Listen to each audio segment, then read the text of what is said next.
अस्सलाम वालेकुम दोस्तों, मेरा नाम है असीब शफ़क़त और आप देख रहे हैं हंसी TV.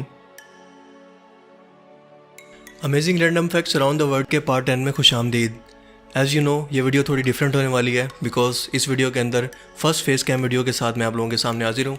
Amazing random facts around the world वो सीरीज़ है जिसके अंदर हम दुनिया जहान से मुतल्लिक इंटरेस्टिंग और हैरत अंगेज़ फैक्ट्स जानते हैं जो आपने आज से पहले कभी ना सुनी हो।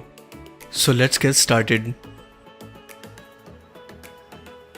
आमतौर पर आपने कुछ इस तरह के जहाज़ देखे होंगे, लेकिन ये जहाज़ है दुनिया का अपने परों के दरमियान फासला रखने वाला सबसे लंबा जहाज़। लंबाई के लिहाज से नहीं बल्कि परों में फासला रखने के लिहाज से। इस जहाज़ को बनाया है पॉल एलन की एक कंपनी ने। अगर आप पॉल एलन के बारे में नहीं जानते तो ये माइक्रोसॉफ्ट का शरीक चेयरमैन है, यानी इसकी पार्टनरशिप है माइक्रोसॉफ्ट के साथ, जिसका मानी बिल गेट्स है। बिल गेट्स और पॉल एलन दोनों क्लास फेलोज थे। इन्होंने इस कंपनी को शुरू करने से पहले आपस में कोलैबोरेशन के ज़रिए इस कंपनी को स्टार्ट किया था, जिसके बाद माइक्रोसॉफ्ट को बिल गेट्स ने टेक ओवर कर लिया। तो इसकी कंपनी है एक स्ट्रीटो लॉन्च, जिसने ये त्यारा बनाया है पहली दफ़ा। लेकिन इसको बनाने का मकसद क्या है? परों के दरमियान इतने बड़े फासले वाले जहाज़ को बनाने का मकसद क्या है? इसको हेलीपैड के तौर पर इस्तेमाल किया जाएगा खला में सेटेलाइट को छोड़ने के लिए।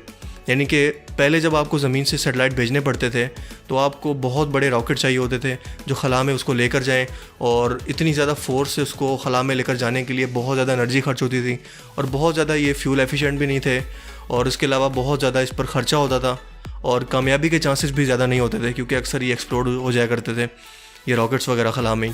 सो इसका सबसे अच्छा इलाज इस कंपनी ने निकाला है। इसने 10 किलोमीटर ऊंचा इसको लेकर जाते हैं सेटेलाइट को इसमें रख कर, और उसके बाद इसको हवा में छोड़ देते हैं। अब इससे फ़ायदा ज़्यादा तो नहीं है, लेकिन इससे मोस्टली फ़ायदा ये है कि जो फ्यूल की कंजम्पशन थी वो बच जाती है ज़्यादा।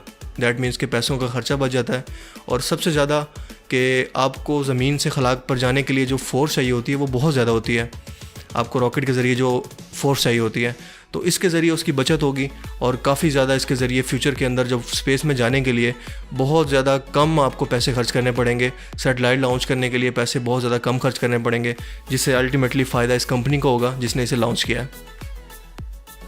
सिर्फ अगर लंबाई के लिहाज से बात करें तो बहुत बड़े बड़े जहाज़ इस दुनिया में और भी मौजूद हैं, जिसे रिचर्ड ब्रांसन जो वर्जिन गैलेक्टिक कंपनी का मालिक है, उसने एक जहाज़ बनाया जो खला में रॉकेट्स को ले जा सकता है। सेटेलाइट को नहीं बल्कि रॉकेट्स को, और रॉकेट्स को ले जाकर खला में छोड़ देते हैं। उससे फ़ायदा क्या होता है कि रॉकेट को अगर खला में जाकर छोड़ें तो ग्रेविटेशनल फोर्स की वजह से बहुत कम उसको फ्यूल खर्च करना पड़ता है। ज़मीन से निकलने के लिए हमें बहुत ज़्यादा फ्यूल खर्च करना पड़ता है क्योंकि ग्रेविटी बहुत ज़्यादा असरअंदाज होती है हमारे इन्वायरमेंट पर। लेकिन जब आप खला में जाते हैं तो ग्रेविटी वहाँ कम है, इसलिए आपको फ्यूल कम खर्च करना पड़ता है। तो इससे अल्टीमेटली फ़ायदा ये होता है कि जब आप हेलीकॉप्टर्स का यूज़ करते हैं तो उससे आपको एनर्जी और पैसे दोनों की बचत होती है, जिसका मतलब ये है कि फ्यूचर में आपके लिए स्पेस में जाना इतना आसान हो जाएगा जैसे आप मरीज से टूर करके वापस आ रहे हैं। चाइनीज़ साइंटिस्ट से आप कुछ भी उम्मीद कर सकते हैं। वो बड़े बड़े ऐसे शोशे छोड़ते हैं जो दुनिया को हैरान करने के लिए काफ़ी होते हैं। हाल ही में उन्होंने एक ऐसा तजर्बा किया है जो बेवकूफ़ लोगों को, जिसे हम कहते हैं यार तू तो बंदर है, तो ये तो अकल ही नहीं है, उन बंदरों को इंसान बनाना चाहते हैं वो। तो इसका कॉन्सेप्ट समझ लेते हैं कि क्या है। डीएनए कोडिंग होती है, बेसिकली बिल्डिंग ब्लॉक्स होते हैं किसी भी जानवर के, इंसान के। जब वो पैदा होता है तो उसके अंदर जीन्स मौजूद होते हैं जो वो अपने पेरेंट्स से इनहेरिटेंट करता है, और उसके बाद उसका जिस्म को पैगामात देता है कि जिस्म को कैसे बनाना है, किस तरीके से बनाना है। लेट्स सपोज मेरी आंखें कैसी होंगी, मेरे बाल कैसे होंगे, मेरा जिस्म शेप कैसी होगी, और मेरा तमाम बॉडी स्ट्रक्चर कैसा होगा। और इसके अलावा ये इस चीज़ का भी जिम्मेदार होता है कि जो डिजीज़ होते हैं जैसे कि हार्ट रेट और एबनॉर्मल होना या कैंसर होना, ये भी डीएनए कैच करके साथ इनहेरिटेंट कर सकता है। सबसे पहले ये समझ लें कि इंसानी जिस्म किससे बना है। हमारी ये स्किन है, हमारा ये जिस्म है, किस चीज़ से बना है? ये बना है सेल से। सेल्स किस चीज़ से बने हैं? हमारे क्रोमोसोम्स ने डेवलप किए हैं। क्रोमोसोम्स के अंदर जो डीएनए है उन्होंने डेवलप किए हैं, पैगामात दिए हैं जिस्म को कि इसको ऐसे बनाना है स्ट्रक्चर को। तो साइंटिस्ट आजकल डीएनए कोडिंग को समझने की कोशिश कर रहे हैं कि डीएनए कोडिंग के अंदर ऐसी कौन सी कोडिंग्स हैं जो इंसानों को ज़हीन बनाती हैं। और जाहिर है ये कोडिंग अगर हम चेंज करना चाहें तो हमें इस चीज़ को पैदा करने से पहले, जानवर को या इंसान को पैदा होने से पहले उसके डीएनए के अंदर बदलाव करना होगा। तो साइंटिस्ट भी यही करना चाह रहे हैं कि ऐसा कौन सा जीन्स है जो इंसानों को ज़हीन बनाता है, वो फाइंड आउट करें इंसानी डीएनए से और उसको इम्प्लीमेंट करें बंदरों के अंदर, रियल वाले बंदरों के अंदर। तो अभी वो इस कोशिश में लगे हुए हैं, लेकिन इसमें कोई कामयाबी नहीं हो सकी। इसमें काफ़ी तंजीमें जो इन्वॉल्व हो गई हैं, वो कहती हैं कि जानवरों पर जुल्म है इस तरह उनके डीएनए में चेंजिंग करना, क्योंकि कल को आप बंदर पैदा करने की कोशिश कर रहे हैं तो उसके अंदर इंसानी आप डीएनए कुछ ऐसा डाल दें और उसके अंदर पता नहीं वो क्या से क्या बन जाए, बंदर से कोई एक नई चीज़ बन जाए वो। तो ये तहफ़्फ़ुज़ात हैं उनको, वो इस चीज़ से मना कर रही हैं कि आप लोगों को ये तजर्बात नहीं करने चाहिए, लेकिन चाइनीज़ साइंटिस्ट इस पर अभी तक तजर्बात कर रहे हैं। तो एक क्रोमोसोम्स के अंदर तकरीबन 92 डीएनए कोडिंग होती हैं और हमारा जिस्म तकरीबन जितने सेल से मिलकर बना है 37 से 38 ट्रिलियन सेल से मिलकर हमारा जिस्म बना है। तो अंदाज़ा लगा सकते हैं कि इतने सारे सेल से मिलकर कितना बड़ा वो एक स्ट्रक्चर है डीएनए का, जो हमें समझना पड़ेगा। डीएनए खुली किताब की तरह है जिसे समझना मुश्किल है बहुत, और हम इसके बारे में बिल्कुल थोड़ा सा जानते हैं। जो हम आजकल उसके अंदर बदलाव करते हैं, CRISPR-Cas9 टेक्नोलॉजी है जो चाइना के अंदर मौजूद है, वो हम यूज़ करते हैं, लेकिन इसको समझना बहुत मुश्किल है, बहुत मुश्किल है, इंसानी सोच से बाहर है। तो चाइनीज़ साइंटिस्ट कोशिश कर रहे हैं कि किसी तरीके से वो जीन्स फाइंड कर लें और बंदरों के अंदर इम्प्लांट कर दें, तो जिससे ये होगा कि इंसानों की तरह बंदर भी ज़हीन बनने लग जाएंगे। लेकिन मुझे ये पॉइंट समझ नहीं आया कि बंदरों को ज़हीन बनाना क्यों चाहते हैं, क्या करवाना चाहते हैं उनसे। बंदरों की शादी करवाएंगे, उनसे यूट्यूब चैनल खुलवाएंगे, या खेतों में काम करवाएंगे उनसे, या बंदर ज़हीन बन के करेंगे क्या यार, मुझे बताओ। वो ड्रेसिंग करके मॉर्निंग वॉक करेंगे, रैंप वॉक करेंगे, या कॉमेडी वीडियोस बनाएंगे। AI यानी कि आर्टिफिशियल इंटेलिजेंस वक्त के साथ बहुत ज़्यादा एडवांस होती जा रही है। आपको पता है जापान, चीन और दूसरे यूरोपीय ममालिक के अंदर रिपोर्ट्स बाकायदा काम कर रहे हैं, ऑफिस के अंदर असिस्टेंट के तौर पे काम कर रहे हैं या दूसरे काम्स में इंसानों की हेल्प कर रहे हैं। लेकिन आजकल जैसे जैसे आर्टिफिशियल इंटेलिजेंस बढ़ती जा रही है, यानी कि रोबोट्स खुद से सोचने लग गए हैं, खुद से काम कर सकते हैं, एनालाइज कर सकते हैं सिचुएशंस को, तो साइंटिस्ट आजकल इस चीज़ पर गौर कर रहे हैं कि अगर इंसानों की तरह रोबोट भी कोई जुर्म करता है, किसी को मार देता है, किसी को नुकसान पहुंचा देता है, तो क्या उन पर भी वही कानून अप्लाई होगा जो इंसानों पर होता है? क्या रोबोट्स को भी सज़ा दी जाएगी? ये एक बड़ा कंट्रोवर्शियल किस्म का सवाल है और बड़ा लोगों को एक कंफ्यूज किया हुआ है, रिसर्चर्स को, कि इस बारे में क्या वो एक अपनी राय कायम करें, लेकिन इस बारे में अभी कोई फैसला नहीं कर सके। वैसे मेरे ख्याल में पर्सनल ओपिनियन यही है कि अगर जो चीज़ शऊर रखती हो उसके ऊपर इस कानून का अप्लाई होना चाहिए, लेकिन रोबोट्स के अंदर खुद से सोचने की सलाहियत नहीं होती, इंसानों के बगैर ये ठीक से ऑपरेट ही नहीं कर सकते, तो मेरे ख्याल में ये कानून पर अप्लाई नहीं होता। बाकी आप इस बारे में क्या सोचते हैं, मुझे कमेंट करके बता सकते हैं। Bruce Lee was not from this world. Bruce Lee इस दुनिया का नहीं था, वो किसी और दुनिया का था। मैं ऐसा क्यों कह रहा हूँ? क्योंकि ब्रूस ली एक फ़िटनेस फ्रीक था। फ़िटनेस फ्रीक से मेरी क्या मुराद है कि वो, उसका वन हैंड पुश बहुत ज़्यादा मशहूर था। वो अपने अंगूठे और एक उंगली की मदद से, इसकी मदद से वो चिनअप्स कर सकता था, और ये रैप 1-2 नहीं बल्कि 50 रैप्स थे। इसके अलावा वो चावल के दाने को हवा में फेंक कर उसे चॉपस्टिक से पकड़ सकता था, यानी कि इतना स्किल्ड था कि वो चावल के दाने को भी देखकर उसे पकड़ सकता था।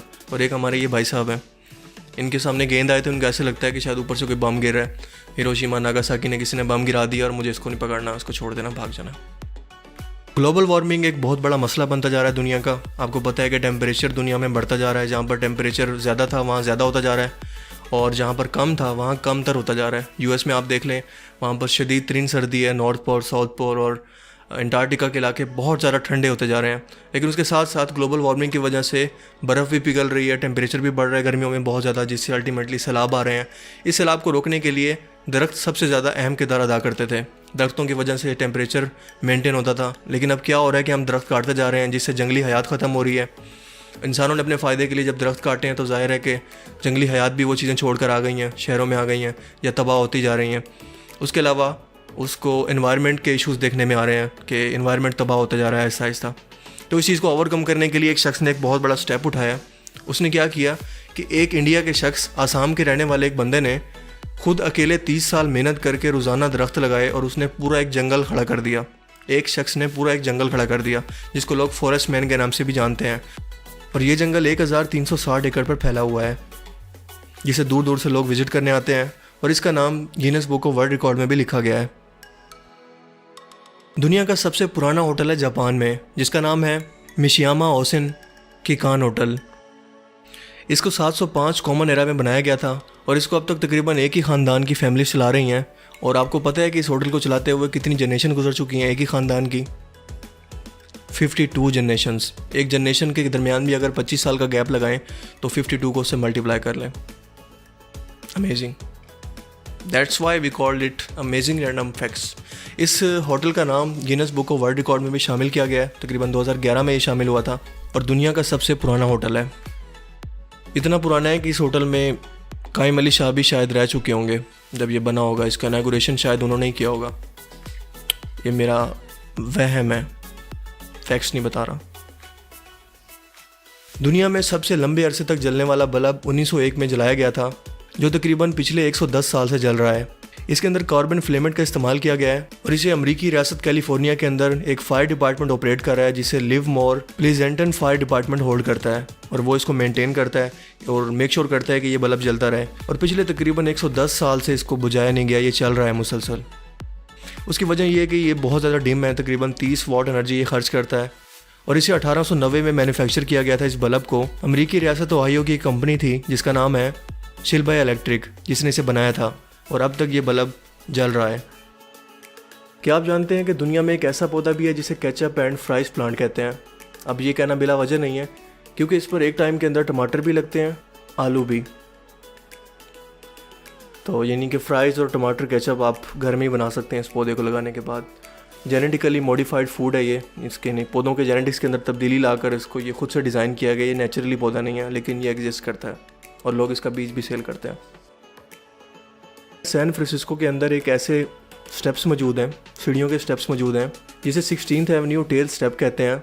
ये बड़े इंटरेस्टिंग किस्म के हैं, क्योंकि दोपहर को जो उनका डिज़ाइन होता है वो बहुत खूबसूरत होता है, लेकिन जैसे इस पर चांद की रोशनी पड़ती है, चंदा मामा की रोशनी पड़ती है, तो उसका डिज़ाइन टोटली चेंज हो जाता है, कुछ इस तरह से। तो आज का ये वीडियो था random facts around the world में, आज सिर्फ इतना ही।